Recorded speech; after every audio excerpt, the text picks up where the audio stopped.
பிறப்பு, பசி, வேலை, உழைப்பு, பணம், இந்த மாதிரி சிலது மட்டும்தான்.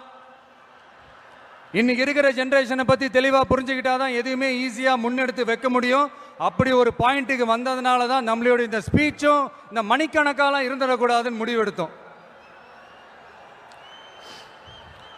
இந்த புள்ளி விவரம் புலியால நம்ம கதற போறதும் இல்லை.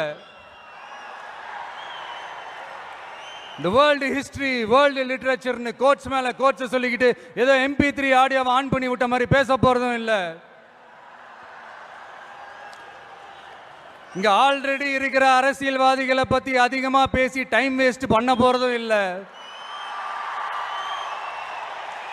அதுக்காக மொத்தமா கண்ணை மூடிக்கிட்டு இருக்க போறதும் இல்லை.